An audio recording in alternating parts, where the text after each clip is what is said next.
Very good morning to all of you.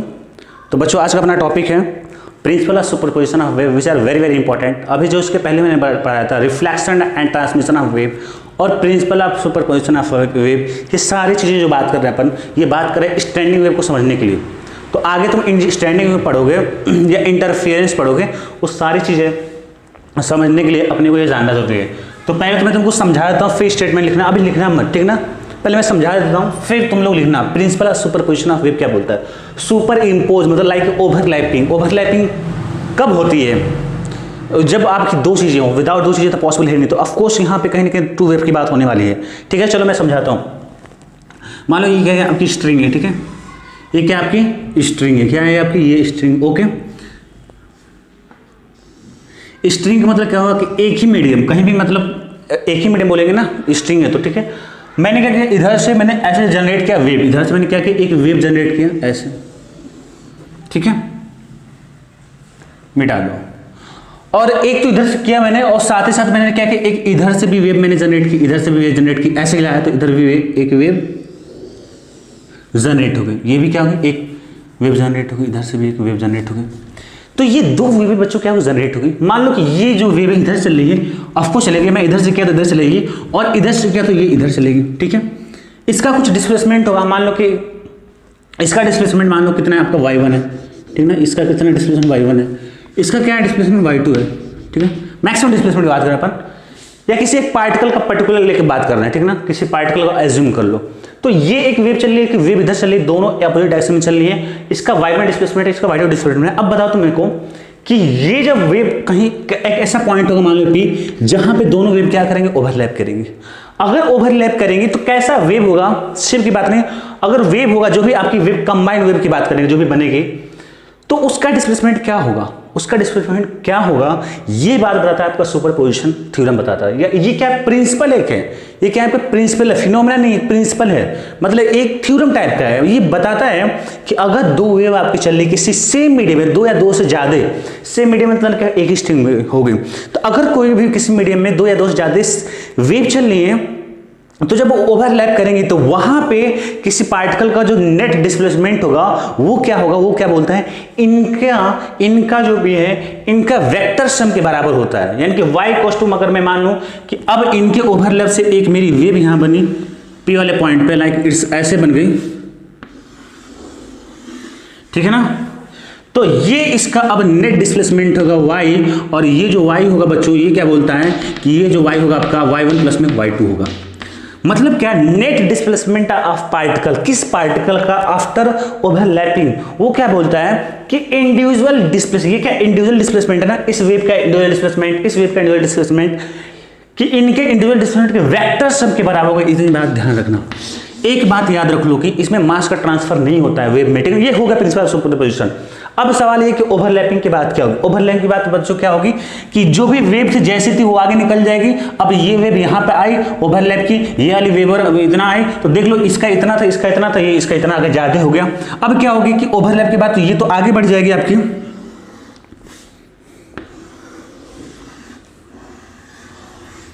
है ना, ऐसे बना लेना। ये तो ओवरलैप के बाद ये वाली तो इधर आ जाएगी, ये आपकी इधर आ गई V2 वाली, जो इधर वाली मान लो इसे V1 मान लेते हैं, इसे V2 मान लेते हैं, तो ये वाली वेव तो इधर आगे निकल गई, और ये वाली वेव क्या होगी, इधर निकल गई ओवरलैप करने के बाद। फिर वही कहानी, इसका y2 डिस्प्लेसमेंट, इसका y1 डिस्प्लेसमेंट। तो ये एक तो बात ये होगी बच्चों की वे भी एक ऐसा प्रॉपर्टी है कि अगर ओवरलैप के बाद एक दूसरे से मर्ज होने के बाद बिल्कुल विदाउट शेप चेंज किया, वो क्या करते निकल जाती है वेव, ठीक है ना। पर मास ट्रांसफर में कभी ऐसा नहीं हो सकता। मास ट्रांसफर अगर ओवरलैप करेगा, अगर मास ट्रांसफर जब भी क्रॉस करेगा एक दूसरे को तो डिस्ट्रॉय करेगा। मान लो कि कोई ब्लॉक है और आपने क्या किया, बंदूक से गोली मारी, तो क्या होगा कि उस मास को मतलब पेंट्रेट करके उतना मास निकाल के वो क्रॉस करेगा, तो मतलब मास का डिस्ट्रॉय होगा। यहाँ पे कुछ क्या है कि बिल्कुल कुछ नहीं होने वाला। ओवरलैप करेगा, ओवरलैप के बाद देख लो कि ये आगे बढ़ गई y2 V2 और ये आपकी V1 बढ़ गई। तो अगर प्रिंसिपल ऑफ सुपरपोजिशन की बात करें तो है क्या, तो प्रिंसिपल ऑफ सुपरपोजिशन क्या है, एक थ्योरम है, एक प्रिंसिपल है। वो क्या बताता है, पहली बात तो कब अप्लाई होता है, वो तब अप्लाई होता है जब भी किसी मीडियम में दो या दो से सेम मीडियम होना चाहिए, दो या दो से ज्यादा, यहाँ पे दो लेकर समझा रहे, मोस्टली दो में ही काम होता है, ओवरलैप करती है, तो जो किसी पार्टिकल का नेट डिस्प्लेसमेंट हो कैसे पता करेगी? क्या ये बोलता है, ये बताता है यही थ्योरम कि वो नेट डिस्प्लेसमेंट ऑफ पार्टिकल क्या होगा, इंडिविजुअल डिस्प्लेसमेंट ऑफ पार्टिकल के दोनों के वेक्टर सम के बराबर होगा। तो आई होप इतनी बातें समझ में हो गई होंगी, ठीक है ना? इतनी बातें क्या हो गई हैं आपको समझ में आ गई होगी। तो ये जो y है बच्चों, ये जो y है आपका, ये क्या आपका नेट डिस्प्लेसमेंट ऑफ पार्टिकल, लिख लो कि ये जो y है आपका नेट डिस्प्लेसमेंट ऑफ पार्टिकल। ये जो y है बच्चों वो क्या आपका net displacement of particle. Net displacement का मतलब क्या हुआ, जब वो ओवरलैप की। y1 क्या हो गया, y1 को लिखना है तो लिख लो आप, y1 को लिख लो आप net displacement of particle due to wave 1। y1 क्या हो जाएगा, लिख लो net displacement of particle due to wave 1, और y2 क्या हो जाएगा net displacement of particle, net displacement particle by wave 2। ठीक है, इतनी बात होगी। अब क्या करो, अब ऐसे सॉरी अगर लिखना हो तो लिख ले तो कोई बात नहीं है। अगर मैं बोला कि पहले क्या करो, थ्योरम जो बोला उसको लिख लो, उसके बाद ये नोट करो तो बेहतर होगा। या तुम अगर नोट कर लियो तो फिर अब थ्योरम लिख लो, जो भी दोनों में से कोई कर सकते हो, पर अच्छा ये लगता है पहले स्टेटमेंट लिख लो फिर आप ये फिगर बनाते तो अच्छा रहता। ठीक है, फिर से बता दूं, एक मेरे पास वेव थी जिसका एक पार्टिकुलर डिस्प्लेसमेंट y1 था, एक पार्टिकुलर डिस्प्लेसमेंट y2 था। ठीक है, वो क्या हुए, ये क्या मान लो इस पॉइंट P पे क्या करेंगे, ये दोनों आके मिलेंगे, ओवरलैप करेंगे तो इनका जो डिस्प्लेसमेंट ऑफ पार्टिकल जो भी होगा y नेट क्या होने वाला है, वो वेक्टर सम के बराबर होगा। वेक्टर सम y1 क्या डिस्प्लेसमेंट ऑफ पार्टिकल होगा, ऑफ वेव 1 का है, डिस्प्लेसमेंट ऑफ पार्टिकल होगा वेव 2 का है। अलग अलग जो दोनों वेव थी उनका वेक्टर सम कर देंगे, और वेक्टर ओवरलैप के बाद ये आगे निकल जाएगा, ये आगे निकल जाएगी। यही प्रिंसिपल ऑफ सुपरपोजिशन थ्योरम है। स्टेटमेंट लिख लो आप, स्टेटमेंट लिख लो, when two are more than two wave, लिखना बहुत जरूरी है। अच्छा, ऑनलाइन में जो मैं बोलता हूँ गलती मत करना, गलती से छोड़ना मत, सब लिखो जितनी बात बता रहा हूँ। when two are more than two wave travel in same medium, देखो सेम मीडियम, सेम के नीचे अंडरलाइन कर लो। when two are more than two waves travel in same medium,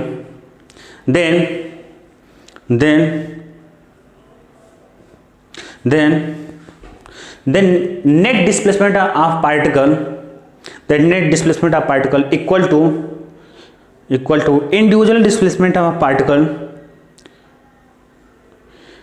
net displacement of particle equal to individual displacement of the particle due to different wave।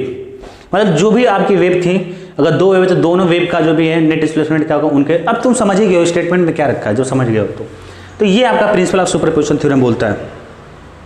अब क्या है कि ये क्यों पढ़ाया हुआ था, इसका बहुत ज़्यादा यूज है। अभी तुम एक टर्म पढ़ोगे आगे, इंटरफेरेंस और बिट्स, इन दोनों बिट्स क्या आगे भी पढ़ोगे तुम, तो ये सारी चीज़ों में यूज होता है। इसमें क्या हो, जहाँ भी दो बच्चों, जहाँ भी आपकी एक से ज़्यादा वेव आ जाएगी, समझ लो कि आपकी ये आपका प्रिंसिपल यूज होने वाला है, ये होगा, और रिफ्लेक्शन ट्रांसमिशन ऑफ वेव होगा। तो आगे अपन बढ़ते हैं, आगे लिख लो, या मैं ही लिख देता हूँ। ठीक है, मैं खुद ही लिख देता हूँ तुम लोग को। हाँ तो बच्चों, जैसा कि हमने आपको बता दिया कि प्रिंसिपल ऑफ सुपरपोजिशन थ्योरम क्या है, तो अब आखिर इसकी रिक्वायरमेंट क्या है, कहाँ का यूज होने वाला है। तो एप्लीकेशन की बात करें, कहाँ का यूज करेंगे, हालांकि बहुत ज़्यादा एप्लीकेशन है, पर अपने सिलेबस में तुम लोग को एक बता देना कि कहाँ का यूज होगा तो बेहतर होगा। एक होगा इंटरफेरेंस, एक होगा बिट्स होगा। ठीक है बच्चों, एक होगा इंटरफेरेंस, एक होगा बिट्स होगा। इंटरफेरेंस में क्या आपकी फ्रीक्वेंसी रहने वाली सेम, बिट्स में फ्रीक्वेंसी होगी डिफरेंट। आगे हर एक चीज बिल्कुल अच्छे से जानोगे। तो अभी हम लोग इंटरफेरेंस पढ़ेंगे, उसके बाद बिट्स पढ़ेंगे। इंटरफेरेंस में भी एक स्पेशल केस होता है, दो। इसका एक होता है आपका स्टैंडिंग वेव, जो कि अभी आगे हम लोग पढ़ेंगे, लिख लो स्टैंडिंग वेव। और दूसरा होता है आपका YDSC का जो फुल फॉर्म है आपका, वो है आपका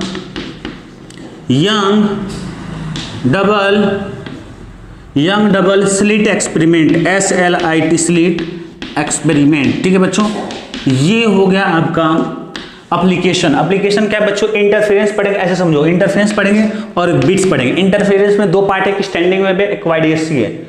स्टैंडिंग में देख लो, इंटरफेरेंस का ही ये स्पेशल केस होता है स्टैंडिंग वेव। इस मेरी स्टेटमेंट को दिमाग में रख लो, फायदा करेगा। क्या मैंने बोला, जो स्टैंडिंग वेव है इंटरफेरेंस का ही क्या होता है, आपका स्पेशल केस होता है। ठीक है, तो इतनी बात हो गई। तो अगर एप्लीकेशन है तो चलो सीखना स्टार्ट करते हैं। तो पहले सीखेंगे इंटरफेरेंस, उसके बाद सीखेंगे स्टैंडिंग वेव। स्टार्ट किया जाए, चलो स्टार्ट करते हैं। तो पहले मैं इसको मिटा देता हूं पहले।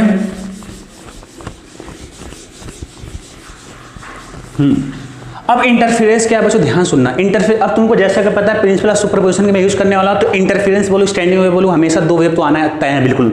अब दो वेव कैसे होगी, दो वेव क्या है कि जैसे मैंने स्ट्रिंग तो दोनों तरफ से करो, यानी कि दो सोर्स होने चाहिए। मान लो कि एक स्ट्रिंग एक इधर है एक इधर है, तो एक ऐसे हाथ उठाए तो उसके लिए सोर्स कौन बन गया, अगर हाथ को अपन ऐसे करें तो एक सोर्स ये हाथ बन गया और दूसरा सोर्स ये हाथ बन गया। तो अगर दोनों को सेम तरीके से हिला रहे, बिल्कुल दोनों को ऐसे दोनों को सेम ऊपर नीचे लेके जा रहे हैं, इसका मतलब क्या है, दोनों के सेम फ्रीक्वेंसी, इसे बोलेंगे सेम टाइप ऑफ सोर्स, या उसी बोलते हैं कोहेरेंट सोर्स बोलते हैं। तो अभी कोहेरेंट फेरेंट तुमको बाद में सिखाएंगे, पर जो भी चीजें टर्म सिखा रहे हो उसे दिमाग में रख लो। अच्छा हाँ सर ने बोला, आगे मेरे को फायदा करेगा। तो S1 और S2 क्या आपका कोहेरेंट सोर्स है, मतलब सेम टाइप के सोर्स है। तो S1 और S2 are same type of sources, यानी कि फ्रीक्वेंसी क्या रहने वाली बच्चों आपकी सेम रहने वाली है। ओके, फ्रीक्वेंसी क्या रहेगी सेम। तो अब क्या है, ये मेरे पास एक सोर्स S1 है, एक मेरे पास सोर्स S2 है। अब डिस्टर्बेंस ये क्रिएट करेगा, इसकी वजह से वेव चलेगी और इसकी वजह से वेव चलेगी। ये दोनों वेव क्या है बच्चों, इस पॉइंट पे मान लो क्या पी पे क्या हो रहा है, आके ओवरलैप कर रही है। क्या हो रहा है, ओवरलैप कर रही है, यहाँ पे मिल रही है। अगर मैं मानूं कि ये वाली वेव की equation y1 = a1 sin omega × t - kx है, ये मेरी वेव है। और इस वाली ये जो मेरी वेव है इसका इक्वेशन क्या है बच्चों, y2 = a2 sin omega × t - kx plus में 5m। ओके, इतनी बात हो गई, इतनी बात हो गई।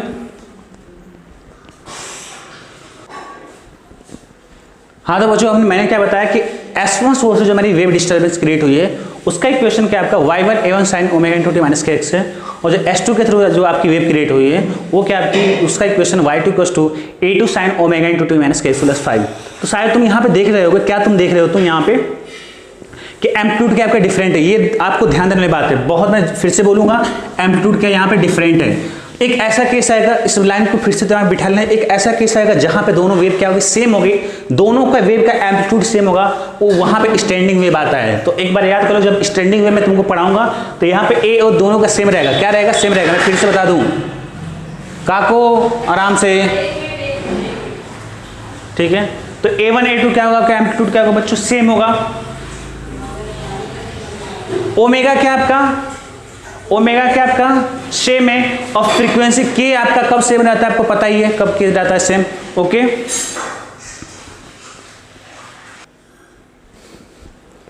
ओके बच्चों, तो y1 = क्या होगा, a1 sin ओमेगा × tx हो गया, और y2 = a2 sin omega × t - kx plus 5 हो गया। तो मैं क्या बता रहा था, एम्पलीट्यूड दोनों का डिफरेंट है। देखो यार, ये सब जो चीजें तुम पढ़ रहे हो ना, इंटरफेरेंस स्टैंडिंग, ये सारी चीज देखा करो, एम्पलीट्यूड डिफरेंट रहेगा, ठीक है ना, पर फ्रीक्वेंसी सेम है, ओमेगा सेम है। ओमेगा सेम का मतलब क्या, तुमको सिखाया था frequency same, angular frequency same क्यों, क्योंकि दोनों सेम टाइप के। अगर मैं एक दोनों हाथ को मैं ऐसे बिल्कुल सेम तरीके से ऊपर नीचे ले जा रहा हूँ, एक सेकंड में दोनों का क्या है, वाइब्रेशन सेम है। वेवलेंथ के का मतलब क्या हो, 2π/λ। के किस पे डिपेंड करता है, लैम्डा पे। तो अगर मीडियम सेम है तो लैम्डा आपका सेम ही रहेगा, चेंज तो होने वाला नहीं है। तो इसका मतलब क्या, के भी सेम रहेगा। रीजन समझ में आ गया। फाई क्या है, इसका फेज डिफरेंस है। दोनों का हो सकता है कि ये मैंने अभी स्टार्ट किया और ये कुछ सेकंड बाद मान लो कि ये ऐसे कर दिया, ये उसके बाद में स्टार्ट हुआ हो, तो दोनों में क्या कि इनिशियल फेज डिफरेंस होगा।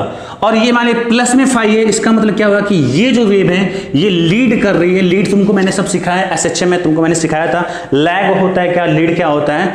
तो ये क्या कर रही है, जो y2 वो क्या कर रही है, +5 से क्या कर रही है, लीड कर रही है। अब सवाल है कि तुमको मतलब कुल में कहने मतलब एक मेरे पास वेव का इक्वेशन ये है, एक मेरे पास वेव का इक्वेशन ये है। तो इस पॉइंट पी पे जो दोनों वेव ऑफ कोर्स आके ओवरलैप करेंगी, मर्ज करेंगी, उसका डिस्प्लेसमेंट कैसा होगा।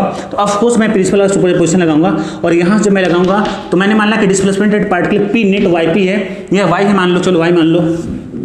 तो y1 वेक्टर सम होगा, y1 प्लस में क्या होगा आपका y2 होगा, y1 प्लस में क्या होगा y2 होगा।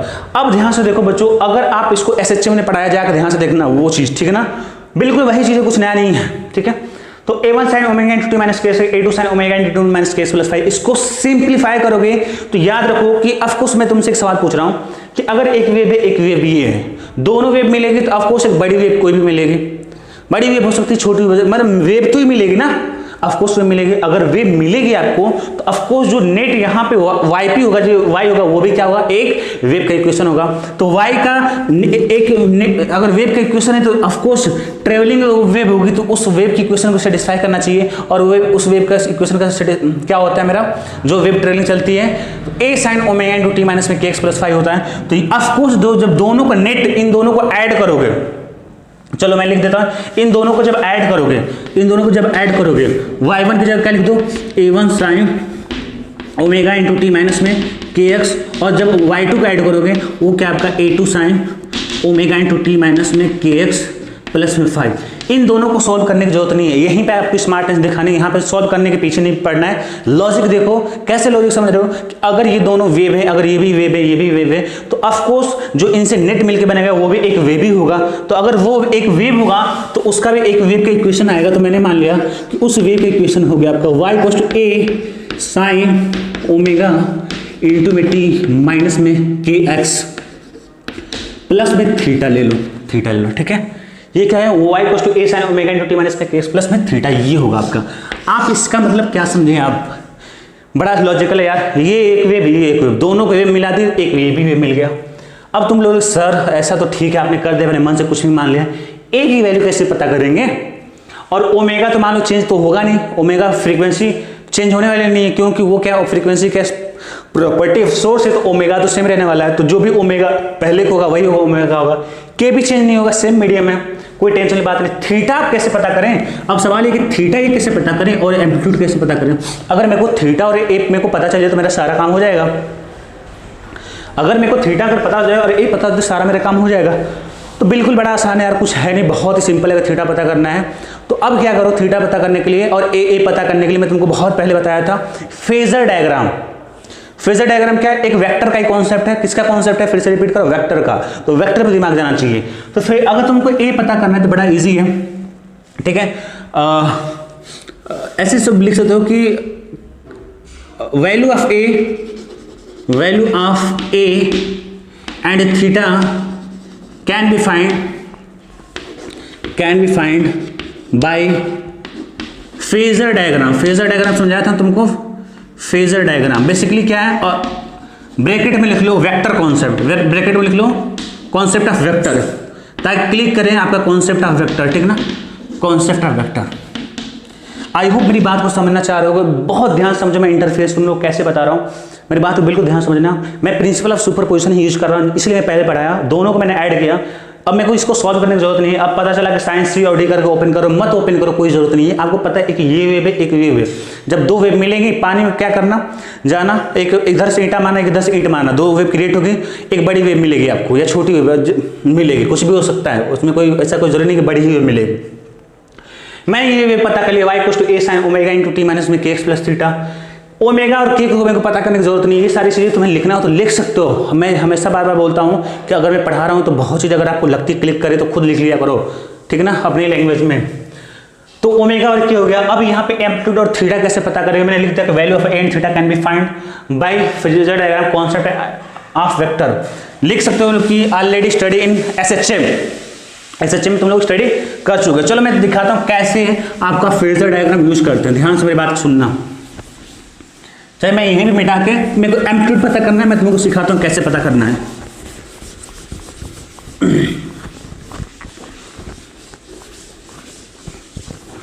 देखो क्या बोलता है फेजर डायग्राम, क्या होता है फेजर डायग्राम। मैं फिर से बता रहा हूँ आपको, जाके एसएचएम जरूर पढ़ो इस चैप्टर के लिए। एम्पलीट्यूड आपको ड्रॉ करना होता है, ठीक है, एम्पलीट्यूड। तो मान लो कि ये तुम्हारा क्या है, आपका पहला वेव मान लो, इसे मान लो तुम फर्स्ट वेव है, ऑफकोर्स फर्स्ट वेव है। तो फर्स्ट वेव का एम्पलीट्यूड कितना आपका a1 है। तो एक पॉइंट लो यहाँ पे, मान लो कि ओरिजिन की तरह है, और यहाँ से एक a1 एम्पलीट्यूड का वेक्टर ड्रॉ करो, लाइक समझ लो वेक्टर की तरह वेक्टर की तरह क्या करो, ट्रेड करो। तो एक मेरा वेक्टर हो गया a1, ओके। अब क्या है कि मेरे को वेक्टर ड्रॉ करना पड़ेगा a2। अब ये a2 क्या बच्चों कैसे ड्रॉ करेंगे, मेरे को क्या पता किस कहाँ पे, ऐसे हो सकता है, वैसे हो सकता है, कहीं भी तो जा सकता है वेक्टर। मेरे को नहीं पता कि a2 कैसे ड्रॉ करेंगे, कैसे करेंगे, क्या तरीका है उसका। तो ये तरीका आपका, यहाँ पे ओमेगा इंटू टी माइनस के एक्स है, यहाँ पे क्या ओमेगा इंटू टी माइनस के एक्स है, दोनों सेम है। ये प्लस में 5 है, मतलब क्या है कि ये जो आपकी वेव है ये क्या है, 5 आगे लीड कर रहे हैं, ज्यादा चल रही है। जब अगर ये पूरी वेव लीड कर रही है तो रूल के तहत क्या होता है कि एम्पलीट्यूड भी आपको उतना ही आगे होगा। तो a2 क्या होगा, उससे 5 एंगल ज्यादा बना रहा होगा, लीड करने में तो ज्यादा, यानी कि ये 5 एंगल ऊपर होगा ना कि नीचे होगा, ऐसे भी तो हो सकता है। पर +5, अगर -5 होगा तो ऐसे करेंगे, +5 हो तो मैंने क्या कि ये जो है, ये बच्चों आपका 5, इससे ये जो है पहली वेव का एम्पलीट्यूड a1 है, और दूसरा जो मेरी एम्पलीट्यूड a2 है वो क्या है, इससे 5 आ गया, कितना 5, हाँ 5 आ गया, ठीक है 5 आ गया। इतनी बात हो गई। ये ए जो बच्चों है जो तुमने निकाला, मैंने निकाला था, इनका दोनों का जो नेट मिलेगा y = a sin omega into t minus में के एक्स प्लस में थीटा। तो ये जो ए है वो क्या है बच्चों, रिजल्टेंट एम्पलीट्यूड है। वो ए क्या आपका रिजल्टेंट एम्पलीट्यूड है। जाके लिख लो वहां पे कहीं साइड में कि ए इज द रिजल्टेंट एम्पलीट्यूड। कैसे पता करना है ए रिजल्टेंट एम्पलीट्यूड, चलो वो कैसे पता करेंगे मैं बता रहा हूं। तो A1 A2 का जो रिजल्टेंट वेक्टर होगा ना या रिजल्टेंट एम्पलीट्यूड होगा वही क्या होगा ए होगा। तो कैसे रिजल्टेंट पता करेंगे, तो आपके पास क्या है, आपके पास कौन सा कॉन्सेप्ट लगेगा, इसके लिए कॉन्सेप्ट लगेगा पैरेललोग्राम वाला। मैं बोला था ना वेक्टर कॉन्सेप्ट लगेगा, तो पैरेललोग्राम मेथड लगाते हैं। तो पैरेललोग्राम के लिए क्या करेंगे कि इसके पैरेलल A2 के हेड से ड्रॉ कर लेते हैं,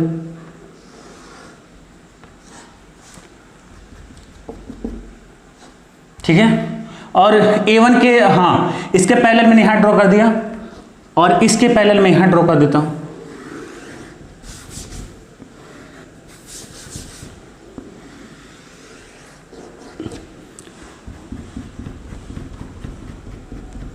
इसके पहले मैं यहां ड्रॉ कर दिया। ओके, यहां तक क्लियर हो गया। तो ये A1 A2 मेरे पास पैरेललोग्राम बन गया। तो मैंने को पैरेललोग्राम ये बोलता है कि जो डायगोनल होगा इसका क्या होगा, रिजल्टेंट होगा। ये जो डायगोनल है इसका बच्चों क्या होगा, रिजल्टेंट होगा। और ये रिजल्टेंट मेरा क्या होगा, ए होगा। यही तो मैं बता रहा हूं कि जो ए है रिजल्टेंट वेक्टर है, रिजल्टेंट एम्पलीट्यूड है, किसका रिजल्टेंट है, A1 और A2 का। ये एक वैल्यू कैसे पता करें, तुमको पता है ऑलरेडी कि इस ए की वैल्यू जो होती है वो होती है आपका ए कोस्ट होता है, ए कोस्ट होता है बच्चों रूट में A1 का स्क्वायर प्लस में A2 के स्क्वायर प्लस में 2A1 A2। और इनके बीच का A1 A2 के बीच का एंगल कितना है बच्चों, 5। तो cos 5 हो गया, cos 5 हो गया। ये A आ गया, काम खत्म। ए तो मेरा निकल गया। ओमेगा टी तो ओमेगा के तो निकालना है, तो अब मेरे को थीटा निकालना पड़ेगा। थीटा क्या है बच्चों, ये भी फेज डिफरेंस है। थीटा क्या है, ये जो थीटा है ये है पहली वेव से कितना आपका एंगल बना रहा है। तो पहला वेव कितना है बच्चों, मेरा A1 वाला पहला वेव है। तो ये जो रिजल्टेंट एम्पलीट्यूड है ए, रिजल्टेंट एम्पलीट्यूड ए, वो भी क्या बनाएगा, यहां से जो एंगल बनाएगा वो क्या होगा आपका थीटा होगा। ये कैसे पता चला कि थीटा होगा, क्योंकि ये ऐसे समझो कि ये रिजल्टेंट एम्पलीट्यूड मतलब क्या, रिजल्टेंट वेव। ये A1 मतलब क्या है, पहली वेव क्या है ओमेगा इनटू टी माइनस के एक्स है। और यहाँ पे क्या है ओमेगा इनटू टी माइनस के एक्स, दोनों में ये ओमेगा इनटू टी माइनस के एक्स है। और ये रिजल्टेंट वेव मेरी है ओमेगा क्या है ओमेगा इनटू टी माइनस के एक्स है। कितनी आगे है, थीटा आगे है। तो थीटा देख लो, ये रिजल्टेंट थीटा आगे किससे, पहली वेव से। तो पहला वेव मान लो कि ये आपका यही पहला वेव है। A1 का मतलब पहला वेव, A2 का मतलब दूसरा वेव, A का मतलब क्या, रिजल्टेंट वेव। रिजल्टेंट वेव क्या है, जो प्रिंसिपल सुपरपोजिशन से पता की हो। तो ये जो होगा आपका कितना एंगल बना ले बच्चों, थीटा बना ले। कैसे पता चला, वहां से पता चला। अब ये तुमको पता चला, तुमको ऑलरेडी पता है पैरेललोग्राम में कि ये tan थीटा इक्वल टू क्या होता है, tan थीटा इक्वल टू क्या होता है आपको पता होगा, A2 sin 5 अपॉन में होता है A1 प्लस में A2 cos 5। ये होता है आपका tan थीटा। यहाँ से आपका थीटा निकल गया, ए निकल गया, थीटा निकल गया, सब कुछ हो गया। ओमेगा और के को तो निकालने की जरूरत नहीं, जो पहली वेव होगी वहीं से ओमेगा के आपका तो चेंज होना है ही नहीं। जो भी चेंज होगा आपका ए और थीटा होगा। ए और थीटा क्या कर लिया, वेक्टर कॉन्सेप्ट से याद कर लिया, निकाल लिया। तो याद रखो यहाँ पे वेक्टर कॉन्सेप्ट लगेगा, बस दैट इज खत्म कहानी। तो दिमाग में है कि वेक्टर पैरेललोग्राम लगाना है, ऐसे सोच सकते हो कि ए और थीटा फाइंड आउट करने के लिए क्या लगाना, पैरेललोग्राम लगाना है। इसी को बोलते हैं फेजर डायग्राम बोलते हैं, ठीक है। अगर ये तुमको भूल गए, मान लो कैसे निकालते हो, तो देखो कैसे निकालेंगे। अगर ये मान A2 है तो ये भी क्या होगा, A2 होगा। ये अगर 5 बना रहा है A1 से, अगर A2 A1 से 5 बना रहा है तो यहाँ पे भी क्या होगा, 5 बनाएगा। यहाँ से परपेंडिकुलर डाल दो, ठीक है। तो अब यहाँ से tan थीटा, ये क्या है थीटा, tan थीटा क्या होगा, परपेंडिकुलर में बेस।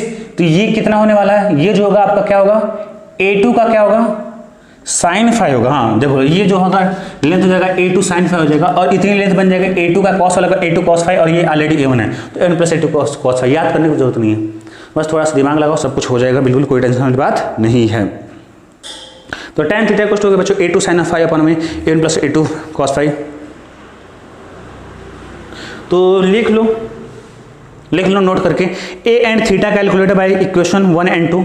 इसे इक्वेशन नंबर 1 मान लो, इसे क्वेश्चन नंबर 2 मान लो। A and theta is calculated by equation 1 and 2।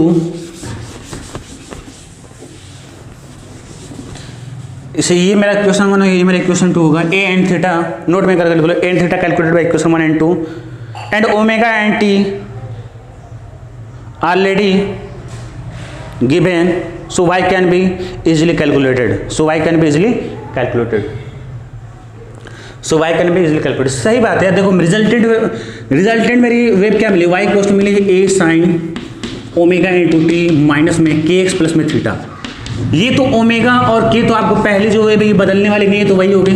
A आपको पता नहीं था और ये थीटा नहीं पता होता, तो A निकाल सकते हो यहाँ से इक्वेशन 1 से, और 2 निकाल सकते हो यहाँ से, क्या नहीं याद है तो याद रख लो, by the concept of parallelogram लो, हो गया, कहानी खत्म।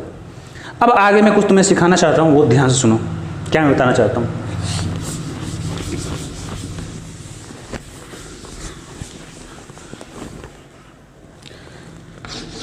जब बच्चों मैं तुमको सिखाया था वहां पे इंटेंसिटी का फॉर्मूला सिखाया था, कुछ होता था 2 पाई ओमेगा स्क्वायर, बहुत बड़ा टर्म होता था, वहां पे सिखाया था इंटेंसिटी क्या होती है बच्चों। अगला कॉन्सेप्ट बिल्कुल इसी का, इंटेंसिटी क्या होती है आपका, एम्पलीट्यूड के क्या होती है, इंटेंसिटी क्या होती है एम्पलीट्यूड के स्क्वायर के मतलब प्रोपोर्शनल होती है। यानी कि इंटेंसिटी क्या है, ज्यादा है ना, क्या होगी इंटेंसिटी, क्या होगी एम्पलीट्यूड के स्क्वायर के बराबर होगी। अच्छा मैं क्या यहाँ पे लिख सकता हूँ क्या कि अगर एम्पलीट्यूड की बात करें, दोनों तरफ अगर रूट लो, दोनों तरफ रूट लो तो यहाँ पे रूट आई बन जाएगा और यहाँ पे ए बन जाएगा। तो ऐसे कर लो कि आई जो होगा एम्पलीट्यूड जो होगा वो प्रोपोर्शनल किसका होगा, रूट आई के। ये दोनों लिख लो, बहुत इंपॉर्टेंट है। तो इंटेंसिटी किसके प्रोपोर्शनल है, एम्पलीट्यूड के स्क्वायर को, तो यानी कि एम्पलीट्यूड किसके प्रोपोर्शनल होगा, इंटेंसिटी के स्क्वायर ऑफ रूट के होगा, ठीक है ना, इंटेंसिटी के स्क्वायर ऑफ रूट होगा। अगर इतनी पता है चीजें हैं तो बहुत कुछ हम लोग को मिलने वाला है। ध्यान से सुनो मैं क्या मिलने वाला है, हैश द रेट करके आगे ये वाला यहाँ से कंटिन्यू करो। तो इंटेंसिटी क्या है बच्चों, एम्पलीट्यूड के स्क्वायर के प्रोपोर्शनल है। इंटेंसिटी एम्पलीट्यूड के स्क्वायर के प्रोपोर्शनल है, पर एम्पलीट्यूड किसके प्रोपोर्शनल होगा, root of square of intensity के प्रोपोर्शनल होगा। अगर इतनी बातें पता है तो आगे देखो मैं क्या सिखाने वाला उस चीज का ध्यान सुनो। तुमको क्या पता है, ए कोस टू रूट में a1 स्क्वायर प्लस में a2 square plus 2 a1 a2 cos phi पता है। चलो इसको ध्यान से लिखो, कैसे लिखते हैं। तो a क्या होगा बच्चों, रूट में a1 का स्क्वायर प्लस में a2 का स्क्वायर प्लस में 2a1 a2 cos phi. Okay, दोनों तरफ क्या करो, स्क्वायर कर दो, तो ये बन जाएगा बच्चों a का स्क्वायर, ये बन जाएगा a1 की स्क्वायर प्लस में हो जाएगा a2 का स्क्वायर प्लस में 2a1 a2 cos फाई। अब मेरे को जो कॉन्सेप्ट ये क्यों बताया, ऐसे बताया क्या, इसको यूज करना है, जो भी चीजें मैं बताता हूं उसको यूज करना होता है। तो जहां पे एम्पलीट्यूड का स्क्वायर होगा वहां पे क्या लिखेंगे, इंटेंसिटी लिखेंगे। तो a की स्क्वायर है तो इसके कॉरस्पॉन्डिंग इंटेंसिटी मेरे आई हो जाएगी, a1 की स्क्वायर है तो इसके कॉरस्पॉन्डिंग मेरी क्या हो जाएगी, इंटेंसिटी i1 हो जाएगी। a2 की स्क्वायर है तो यहाँ पे क्या हो जाएगी, इंटेंसिटी मेरा i2 हो जाएगी, प्लस में 2a1। अब बताओ यहाँ पे जब a आएगा, a का स्क्वायर नहीं होगा तो क्या हो जाएगा, रूट में इंटेंसिटी आएगी। अगर स्क्वायर है एम्पलीट्यूड का तो वहां पे जो इंटेंसिटी आएगी बच्चों वो क्या आएगी, आई में होगी। लेकिन अगर आपका बस केवल a है, ऐसे लिख लो, ऐसे इसको लिखना है तो रूट में i is proportional to a, यानी कि जहां पे अगर a है वहां पे रूट में लिखना पड़ेगा इंटेंसिटी को। तो यहाँ पे a1 है तो रूट i1 हो जाएगा और यहाँ पे a2 जगह 2 रूट i2 हो जाएगा, तो यहाँ से cos फाई हो गया ऐसे। तो i इक्वल टू क्या हो गया बच्चों, i1 में प्लस में i2 प्लस में 2 रूट i1 इंटू में रूट i2 इंटू में cos फाई। ओके, ये मेरे को कैसे पता चला, ये मैंने निकाल लिया था bye the concept of parallelogram law, और मेरे को पता था इंटेंसिटी किसके प्रोपोर्शनल होती है, डायरेक्टली प्रोपोर्शनल टू होती है स्क्वायर ऑफ द एम्पलीट्यूड। अगर बच्चों इतनी बात समझ में आ गई तो आगे तुम्हारा काम आसान हो गया। चलो सिखाते हैं कैसे आसान हो गया।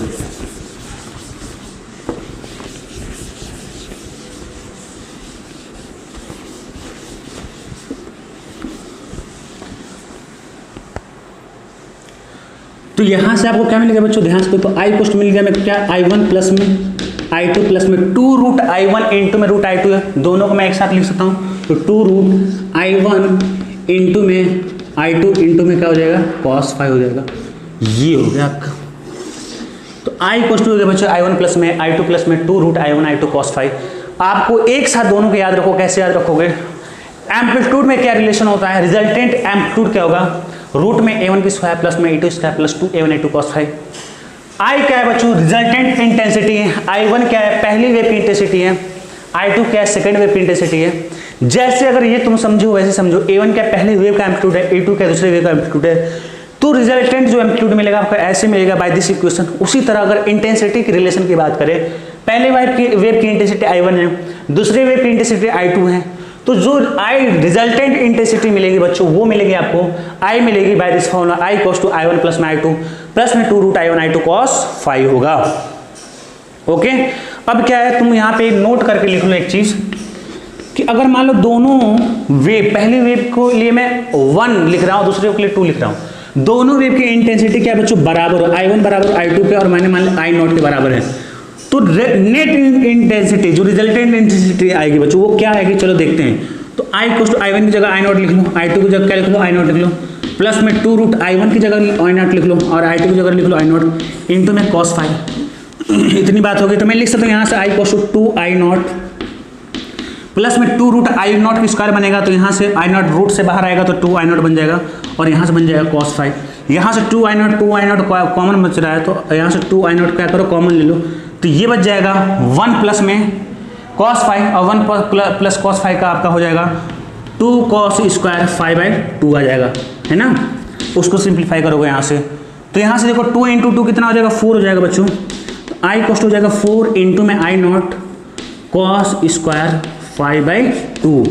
ये आपका हो गया बच्चों I cost 4I0 cos square 4I0 cos square 5/2। अब इस चीज़ का मतलब समझना है, ऐसे निकाल रहा हूँ कि नहीं, ये इसलिए निकाला जा रहा है कहीं भी आपको दोनों वेव की इंटेंसिटी आपकी बराबर हो तो क्या करोगे सीधे वहाँ पे बार बार I1 plus I2 plus 2√I1 I2 cos phi करने की जरूरत नहीं है, सीधे लिख सकते हैं I cost 4I0 cos square 5/2 हो जाएगा, ठीक है।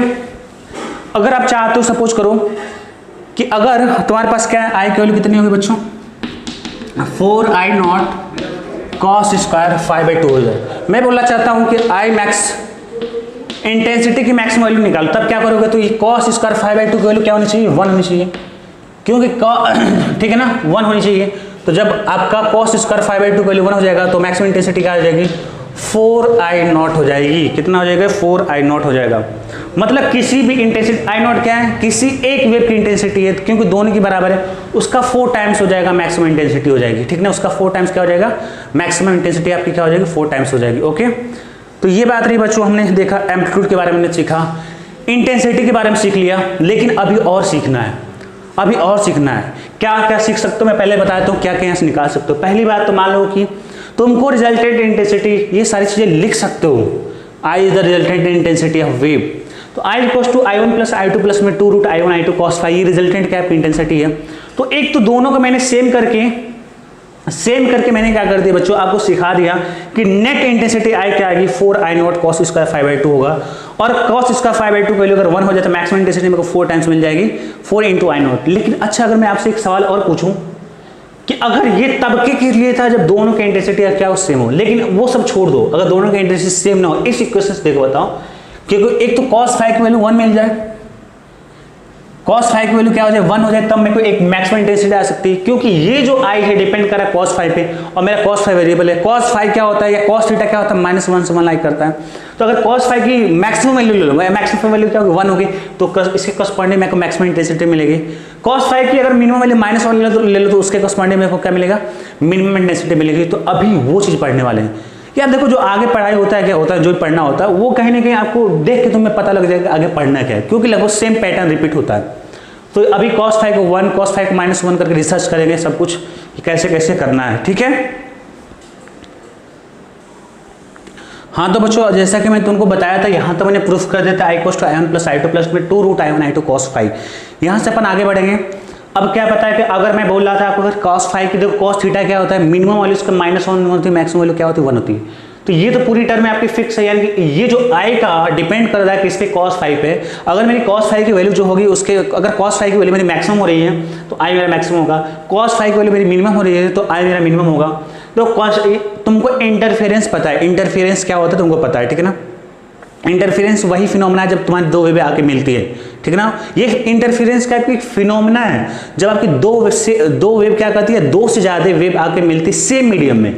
लेकिन सुपरपोजिशन क्या वो प्रिंसिपल है, आपका प्रिंसिपल ऑफ सुपरपोजिशन क्या एक थ्योरम है, वो बताता है कि अगर 2 वेव मिल रही है 2 से ज़्यादा तो नेट डिस्प्लेसमेंट क्या होगा। आई होप ये चीज़ क्लियर कर पा रहे होगे। प्रिंसिपल ऑफ ये अपने आप में बोला प्रिंसिपल ऑफ सुपरपोजिशन। सुपरपोजिशन को क्या बोला है कि मैं बताऊंगा कि रिजल्टेंट आपका डिस्प्लेसमेंट किसी पार्टिकल का कैसे पता करेंगे, ठीक है। लेकिन इंटरफेरेंस क्या बोल रहा है कि वो मतलब एक फिनोमेना है, जब भी 2 वेव आके मिलेगी तो उसे हम लोग बोलेंगे इंटरफेरेंस बोलेंगे, ठीक है। या 2 से ज़्यादा वेव आपके क्या करेंगे ओवरलैप करेंगे तो बोलेंगे इंटरफेरेंस। लेकिन अगर इंटरफेरेंस में तुम चाहते हो कि कैसे निकालें जो रिजल्टेंट आपकी जो आपका ओवरलैप करने के बाद जो नेट आपकी वेव मिल रही है उसका कैसे निकालें डिस्प्लेसमेंट, वो आपका प्रिंसिपल ऑफ सुपरपोजिशन बताता है। इंटरफेरेंस 2 तरीके होती है, एक होती है कंस्ट्रक्टिव इंटरफेरेंस, एक होता है डिस्ट्रक्टिव का इंटरफेरेंस, ठीक है।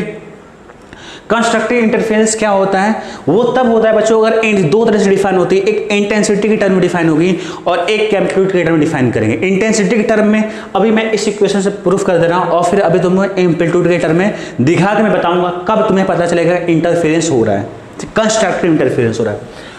तो कंस्ट्रक्टिव इंटरफेरेंस होने के लिए बच्चों होना क्या चाहिए, आपकी इंटेंसिटी मैक्सिमम होनी चाहिए। ये आपकी इंटेंसिटी मैक्सिमम तभी होगी जब cos फाई की वैल्यू क्या होगी, मैक्सिमम होगी। cos फाई की वैल्यू मैक्सिमम होने का मतलब क्या हो जाए, साइन थीटा या cos थीटा हो, वो आपकी मिनिमम -1 होती है, मैक्सिमम आपकी 1 होती है। आपने पढ़ा होगा रेंज क्या होता है cos थीटा साइन थीटा का, -1 to 1 होता है। दैट मीन्स cos फाई की वैल्यू मैक्सिमम वैल्यू आपकी 1 होगी। अगर cos फाई की वैल्यू 1 हो जाए तो ये मेरी वैल्यू मैक्सिमम हो जाएगी। अभी हम उस चीज आगे देखने वाले हैं, पर अभी देखो क्या क्या देखने वाले, बहुत चीजें देखने वाले। तो फर्स्ट पॉइंट अगर लिखो cos फाई इक्वल्स टू 1, अगर cos फाई की वैल्यू 1 होने का मतलब क्या होगा बच्चों, फाई की वैल्यू क्या हो जाए, 0 हो जाए तब भी 1 हो गया, 2 पाई हो जाए तब भी 1 होगा, cos 2 पाई 1 होगा, 4 पाई रखोगे तभी 1 होगा, 6 पाई रखोगे तब भी 1 होगा। तो आप देख रहे हो क्या कि 2 पाई 4 पाई 6 पाई क्या है, ये 2 पाई का मल्टीपल है। तो मैं बोल सकता हूँ 2n पाई है ना, 2n पाई बोल दो, n की वैल्यू 1 रखो, n की वैल्यू 0 रखो तो 0, n की वैल्यू 1 रखो 2 पाई, n की वैल्यू 2 रखो 2 × 2 का 4 पाई। तो मैं ये बोल सकता हूँ कि फाई जो मेरा होगा बेसिकली वो क्या होगा आपका, मैं यहाँ लिख दे रहा हूँ बेसिकली जो फाई होगा वो क्या होगा आपका 2n पाई। मतलब ये बोल सकता हूँ कि जो 2 पाई यहाँ से देखो 2 पाई का क्या है, मल्टीपल है। 2 क्या है आपका मल्टीपल है, फाई क्या आपका 2 पाई का मल्टीपल है। देख लो 2 पाई 4 पाई मल्टीपल ही हुआ ना, 2 पाई का मल्टीपल, मतलब टेबल पढ़ो 2 पाई का मल्टीपल 2 × 4 2 है ना। तो ये होगा फाई क्या होगा आपका 2 पाई का मल्टीपल होगा। तो मैं लिख सकता हूँ कि इवन मल्टीपल ऑफ पाई, ठीक है ना, या ऐसे लिख सकते हो मल्टीपल ऑफ 2 पाई या इवन मल्टीपल ऑफ 2 पाई, ऐसे भी लिख लो अगर समझना चाहते हो। तो पाई का पाई पाई पाई हर जगह 2 है 4 है 6 ये सब क्या है इवन नंबर। तो मैं बोल सकता हूँ इसका मतलब क्या हुआ, इवन मल्टीपल ऑफ पाई। पाई का इवन मल्टीपल ले लो, इवन मतलब क्या 2 पाई 4 पाई 3 पाई नहीं आएगा, 3 पाई ऑड मल्टीपल हो जाएगा। 7 पाई होगा क्या, नहीं ऑड मल्टीपल हो जाएगा पाई का।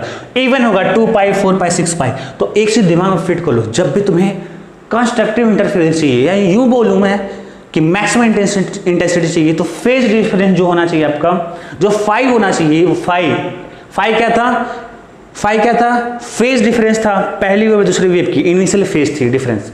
तो 2n पाई यानी कि 2 पाई हो 4 पाई हो 6 पाई हो, तो यहीं पे याद रख लो कि मैक्सिमम इंटेंसिटी के लिए, या मैं यूं बोलूं कि कंस्ट्रक्टिव इंटरफेरेंस के लिए फाई की जो वैल्यू होनी चाहिए यहां से याद रखो even multiple of pi. Even multiple of pi का मतलब क्या हुआ 2 पाई 4 पाई 6 पाई, इतनी बात हो गई। आगे बढ़ते हैं, फाई तुमने पता कर लिया, लेकिन मैं पूछूं कि डेल्टा एक्स क्या होता था। डेल्टा एक्स क्या होता था, 2 पार्टिकल की पोजीशन होती थी, 2 पार्टिकल की पोजीशन के बीच का डिफरेंस, मतलब कितनी डिस्टेंस है। तो डेल्टा एक्स कैसे निकालेंगे वो देख लेते हैं। तो phi equals to 2 pi upon lambda into delta x हो गया। तो मैं इसको ऐसे नहीं लिख सकता क्या 2 पाई अपॉन में लैम्डा इनटू में डेल्टा एक्स इक्वल्स टू 5 में लिख सकता हूँ, हाँ लिख दो उल्टा करके। अगर तुम इसको लिख सकते हो तो फाई की जगह तुम क्या लिख सकते हो, आगे लिखो 2 पाई अपॉन में लैम्डा इनटू में डेल्टा एक्स, और फाई की जगह तुम क्या लिखोगे 2n पाई। फाई की जगह क्या लिखो तो 2n पाई। तो फाई की जगह तुम 2n पाई लिख देते हो, तो आगे सॉल्व करो तो पाई से पाई तुम्हारा कट गया, n से n कट गया, तो यहाँ से क्या हो जाएगा डेल्टा x की वैल्यू क्या हो जाएगी, यहाँ से मैं लिख दे रहा हूँ, आगे लिख दे रहा हूँ कि डेल्टा x अपॉन में लैम्डा इक्वल हो जाएगा n। तो डेल्टा x की वैल्यू कितनी आ जाएगी बच्चों, डेल्टा x की वैल्यू कितनी हो जाएगी n into lambda. Delta x की वैल्यू कितनी हो जाएगी n इंटू लैम्डा। तो मैं इसको यहाँ पे लिख देता हूँ, यहाँ पे आगे लिख रहा हूँ। तो डेल्टा एक्स की वैल्यू कितनी होगी बच्चों n इंटू लैम्डा। तो यहाँ पे ऐसे करके लिख लो कि ये मल्टीपल ऑफ लैम्डा होना चाहिए, मल्टीपल ऑफ लैम्डा होना चाहिए, multiple of lambda. Multiple of lambda का मतलब क्या हुआ, डेल्टा एक्स की वैल्यू क्या क्या हो सकती है, डेल्टा एक्स की वैल्यू क्या क्या हो सकती है बच्चों, n की वैल्यू 0 रखो तो डेल्टा एक्स 0 हो जाएगा, n की वैल्यू क्या रखो 1 रखो तो लैम्डा हो जाएगा, n की वैल्यू क्या रखो आप 2 रखो तो 2 लैम्डा हो जाएगा, n की वैल्यू 3 रखो तो 3 लैम्डा हो जाएगा, ऐसे ऐसे चलते जाएंगे। तो डेल्टा एक्स बेहतर है आप ऐसे याद रख लो कि मल्टीपल ऑफ लैम्डा, जहाँ भी मल्टीपल ऑफ लैम्डा आ जाएगा इसका मतलब क्या होगा कि वहाँ पे मैक्सिमम इंटेंसिटी आएगी। मल्टीपल ऑफ लैम्डा का मतलब क्या होगा लैम्डा 2 लैम्डा 3 लैम्डा 4 लैम्डा, ठीक है ओके। तो ये मल्टीपल ऑफ लैम्डा, ऐसा मैंने ये नहीं बोला है इवन मल्टीपल या ऑड मल्टीपल, बस मल्टीपल ऑफ लैम्डा। तो अगर मैं आपसे सवाल ये करूं कि जब भी तुमको मैक्सिमम इंटेंसिटी चाहिए या यूं बोलूं कि कंस्ट्रक्टिव इंटरफेरेंस चाहिए, तो मैं बोलूंगा ये कि 2 पार्टिकल के बीच का जो डेल्टा एक्स होगा क्या होगा, तो तुम फटाफट बोलना कि multiple of lambda, lambda 2 lambda 3 lambda.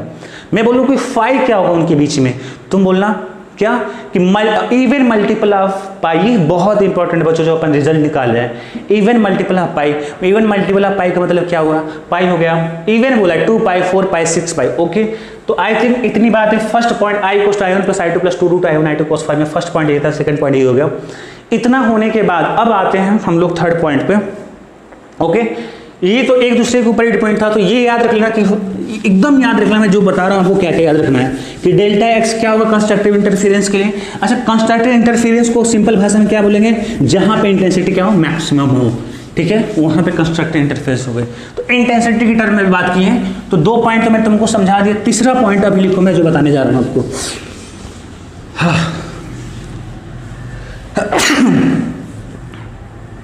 तो तीसरा पॉइंट क्या है बच्चों, तुमको अभी मैंने बताया कि cos फाइव की वैल्यू क्या है आपकी 1 है। cos फाइव की वैल्यू क्या आपकी 1 है। ये वैल्यू आप पुट करो cos फाइव की जगह 1, तो आपको क्या मिलेगा, आई कोस्ट मिलेगा i1 प्लस में i2 प्लस में 2 root i1 i2 cos five की वैल्यू क्या होगी 1 होगी, तो 1 से मल्टीप्लाई करो तो कोई फर्क मिलने वाला है नहीं।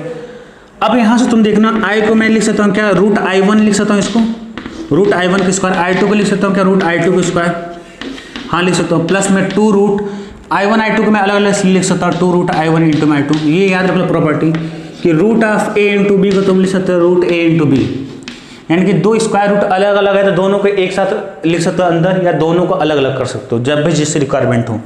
तो 2 रूट i1 i2 हो जाएगा बच्चों, क्या हो जाएगा 2 रूट i1 i2, ऐसे लिखो 2 रूट i1 इंटू में i2 2ab हो गया।